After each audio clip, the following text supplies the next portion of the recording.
I'm Cirilli. Hi, I'm Seema. Today we're joined by Rhea Goswami. Rhea is an Indian American climate activist studying electrical and computer engineering at Cornell University. She's the co-founder and executive director of Environmental Justice Coalition, which is a national organization focusing on creating a pipeline of future climate activists, researchers, scientists, and community leaders. Rhea co-founded EJC to empower youth and magnify their voices in the environmental justice space, which is heavily dominated by adults. Some of her notable work in the EJC has been being a producer of the original podcast, A Cup of EJ, working on original advocacy and policy at the state level, speaking to climate leaders and youth across the country, and working on high school curriculums. Beyond her work at EJC, Rhea strives to use her science and technology knowledge to serve the greater good and making technology smaller and faster to help underserved communities. Welcome. Oh, Rhea, thank you so much for joining us. We are so thrilled to have you. Um, Thank you. Yeah, yeah. Thank you so much for having me. It's always a joy to talk to more people, and it's always a joy to see Cerelia again. So, hello everyone. I'm Ria. Wonderful, Rhea. Well, Rhea, there's so much we'd love to learn from you, but I think that really starts with what moved you to start the Environmental Justice Coalition? Yeah. So, originally when the COVID-19 pandemic kind of hit, I was a sophomore in high school, and I had a lot of time that I'd never had before on my hands. So during this time, I was like, what do I do? And that's when I really found policy and advocacy specifically, because there's a group within my area that was founded by two high school students from Northern Virginia that really kickstarted my love for local policy making and advocacy. And I kind of took that and went to other national organizations and joined and got on their boards and saw how, like, what makes an organization, specifically why environmental justice. So I took a lot of biology courses in high school and a lot of technology courses, but I also was a debater and I loved politics. So I was like, how can I join these two together? And that's when I learned more about the issue of environmental racism and environmental justice. Back during that time, it wasn't as much of a mainstream term as it is now. So I found it really interesting that, like, I didn't know about it until like I talked to like my friends and my parents about it. But I thought, like, more youth should be involved in this because I think it's a crucial issue that will impact like a lot of communities. And it's like kind of like putting like a term to all the things that we're experiencing right now and validating a lot of people's experiences. So I co-founded it with my co-founder Natasha, who was also on a board of another organization. And yeah, so together that's why we started EJC, was really to help youth get a greater exposure into the climate change movement, but also just to help these marginalized communities in any way we can with our expertise as youth. I love that. That speaks to me in so many different ways, especially because um, over the COVID pandemic, it wasn't just the this like lockdown, the shutdown of everything, slowing down of everything, so you had more time to think and have more space to feel. But it was also this radical shift in our social justice movement and the Black Lives Movement. Um, and it also like brought to surface so many of the underlying issues, which exacerbated why COVID was affecting certain people more than others, and similarly why climate change is affecting some people more than others. So that is such a cool story. Thanks for sharing. Yeah, of course. So it's now that I talked about my origin story. So what motivated both you, Shirley, and Seema? Because both of you are heavily involved in the environment with your career. So what really motivated you to pursue careers relating to the environment? And why do you think it's so important for professionals to realize that their careers can actually intersect with the climate more than they realize? Yeah. I'm happy to go first. Well, Ria, I have to say, similar to you, I studied engineering. I'm a civil engineer by training, and I was also an avid debater in the debate club growing up. So, I really appreciate that about you. And when I think back a little bit to my origins, I grew up in Canada, and I grew up, very close to nature on 20 acres, and we grew up in a way that was really value based when it came to sustainability. We really understand where food came from. So I think those foundations really stuck with me. And as I progressed in my career, one of my desires of going into engineering was really to leverage my skills to make the world a better place. And as I continued in my career, I ended up working in transportation, building roads, building neighborhoods, and really looked for something that was a little bit more purpose driven and aligned with my training, and ended up coming into environmental stewardship and sustainability. And I was also very influenced by my family, my sisters, one who was specifically had been working on environmental sustainability for even a decade before I had started. But all that to say, I came across the opportunity to work on environmental sustainability in healthcare, and that's where I really found my calling, and was able, as you mentioned, to connect my skill set with working on climate change in a way that was unique to my experience. And along the way, I'm sure Cerily will share how we connected, which was also a really fun story. Yeah, that was a fun story. I love hearing that. There's so many similarities between the both of your backgrounds, and which kind of makes sense because I adore both of you, and now I know why.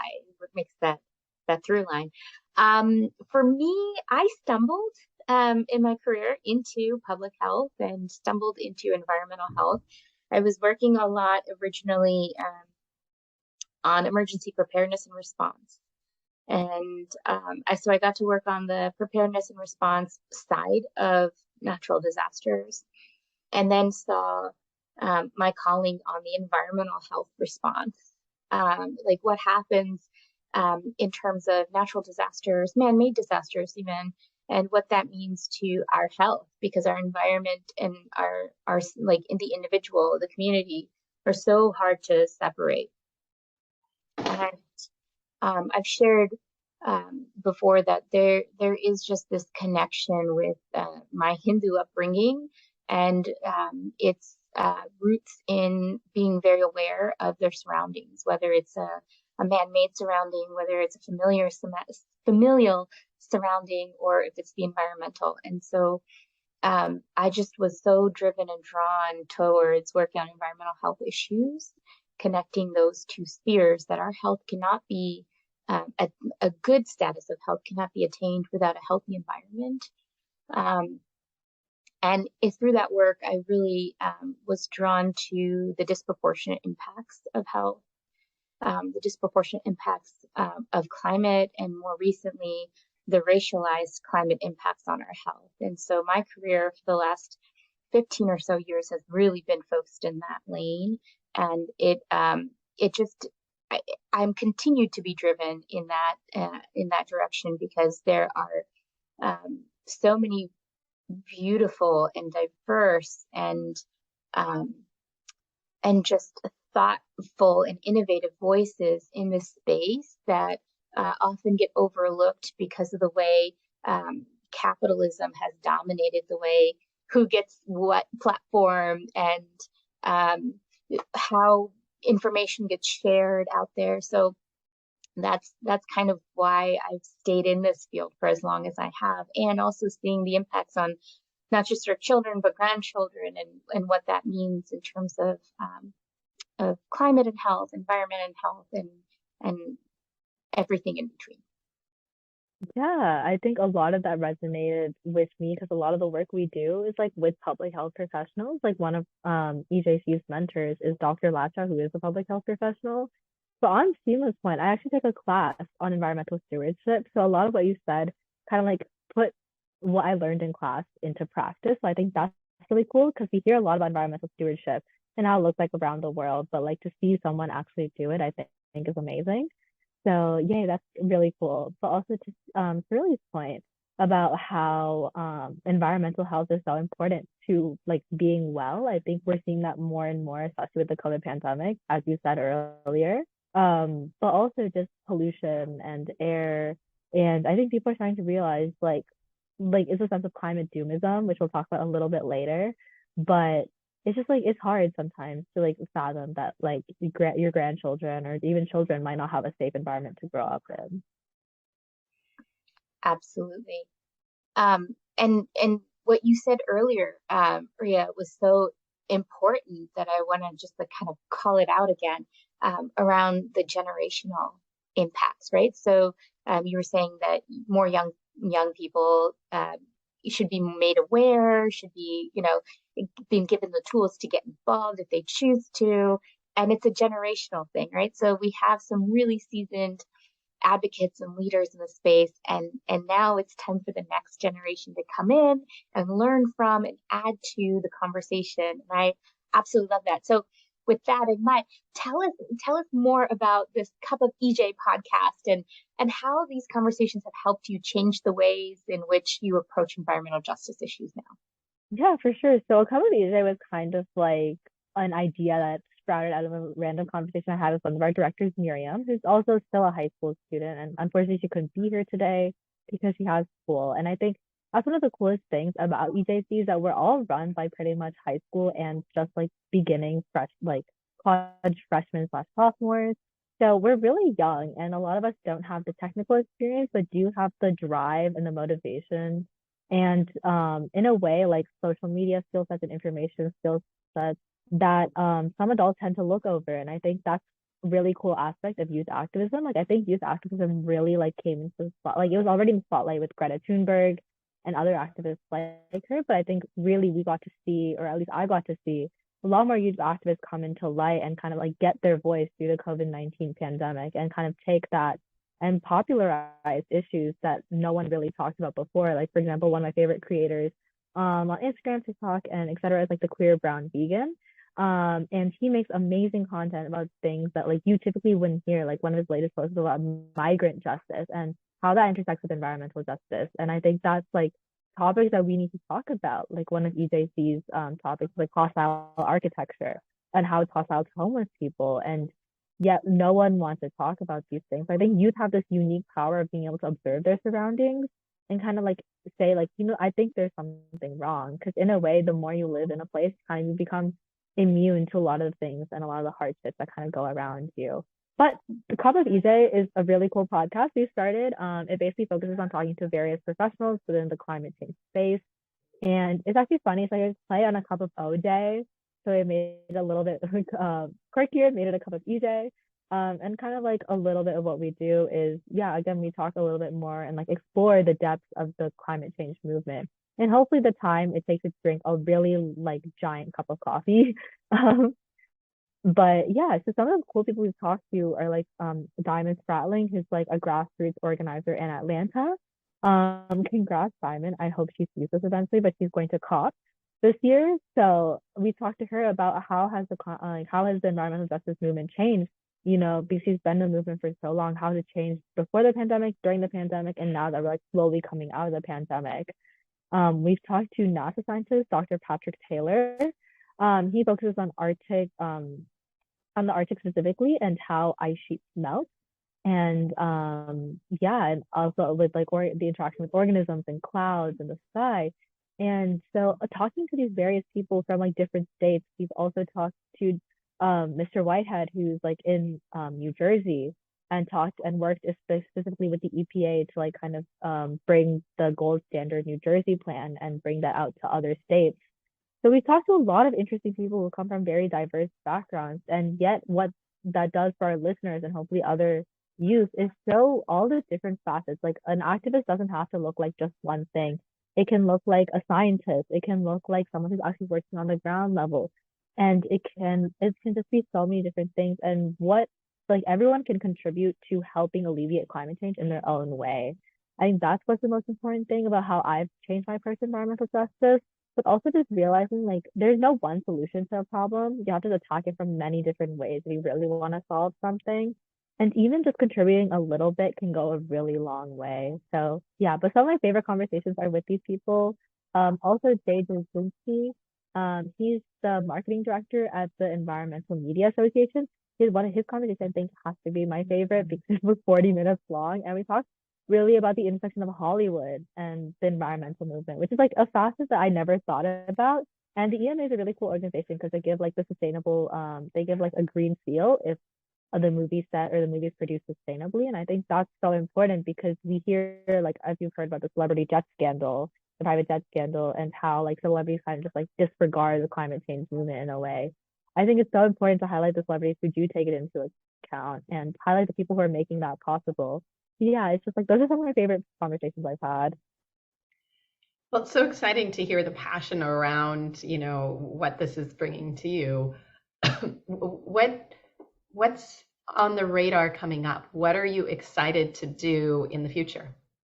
Yeah, I think I'm really excited to talk to, I think, more mainstream environmental activists. Like, actually, just last week, I talked to Ariel King, who's like a really prominent figure within environmental justice, and she's super sweet and like one of the best people to talk to because she runs the Joy Report on the intersectional environmentalist. And I think that's such a crucial part of being in the environmental movement is having that sense of joy.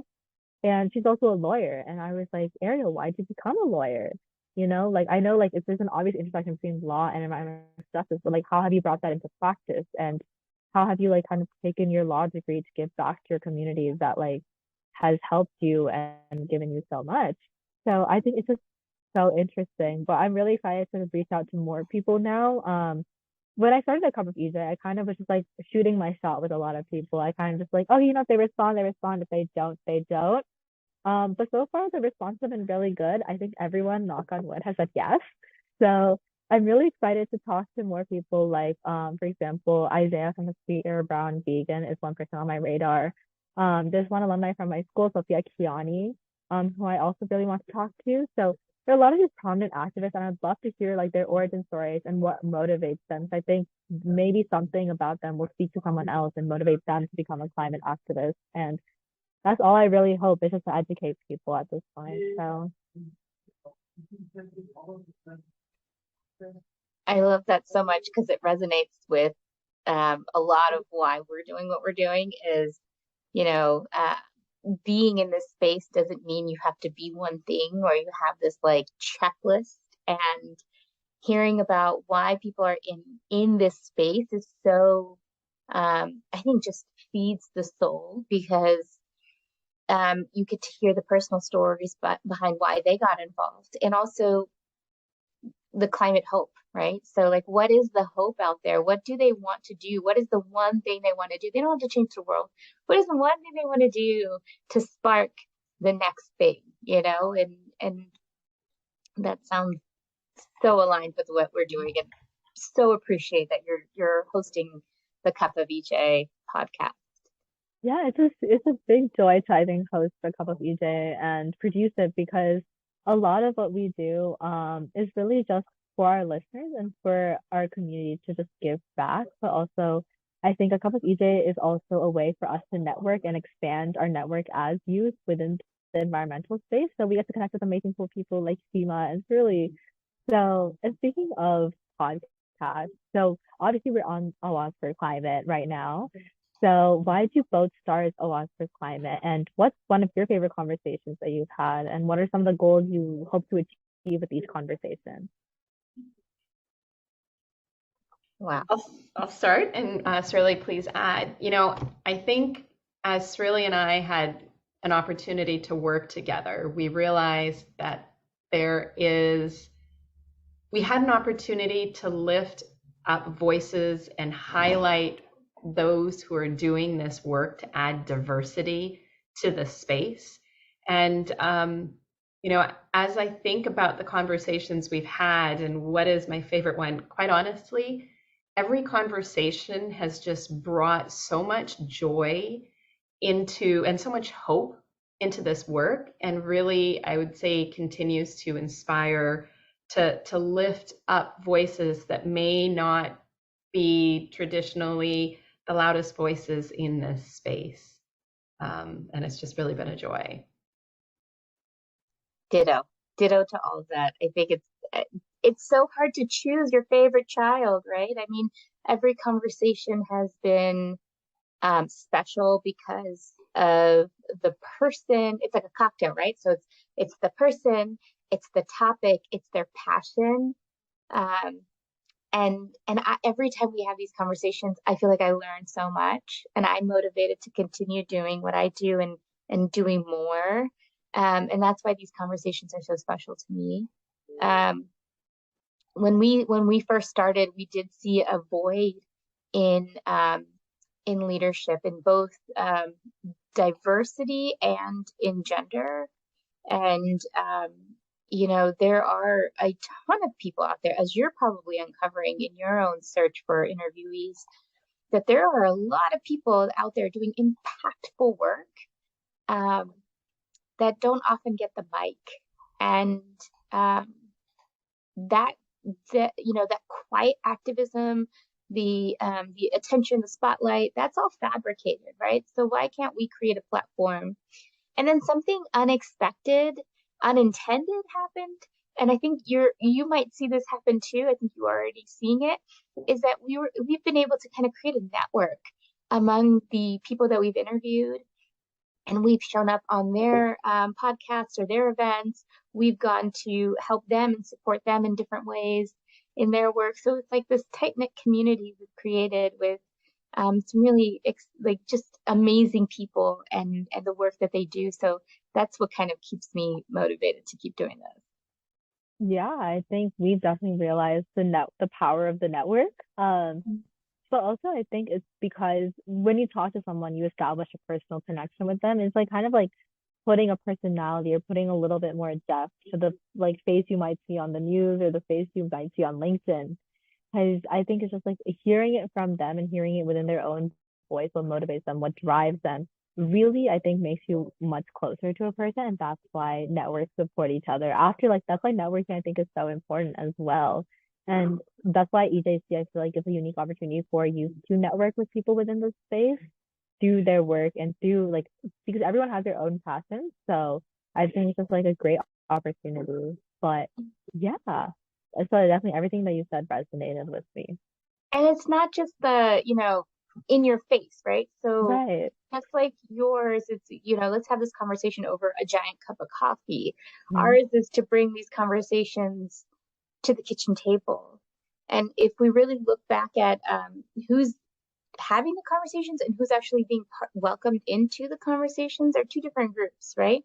So our goal was to bring the conversations to the kitchen table, share it with with women, with household leaders who are the ones that are making the decisions on where to get groceries, doctor's appointments, making these critical decisions for their family unit um, that are impacted by climate or can impact their carbon footprint. And so having these conversations in a very relaxed way, in a relaxed setting, invites more of a dialogue and more of an understanding rather than the science and the graphs and the charts. Yeah. Yeah, I definitely agree with that. I think that's why when you hear stories from the community themselves, it like it empowers you even more to help them, to give them the resources and to uplift them so that they can prosper finally. Yeah. So, Rhea, Hmm. what gives you hope? What keeps you going? I think a lot of it is that um future generations, first of all, and like even us, we definitely need a healthy climate, and we're seeing that now. So that's part of what motivates me, I think. It's like one of the earliest projects we worked on in EJC was for an amendment to Maryland's constitution, state constitution, that said that the state needs to guarantee the right to clean water, air, and land, because you can't have a life, liberty, and the pursuit of happiness without those three things. And that included future generations. And I think that was one of the biggest projects that impacted me at the beginning. And I kind of take that a little bit with me everywhere that I go. But also, what gives me hope is that I'm not the only one working within this space. And sometimes we all struggle with the same issues as activists.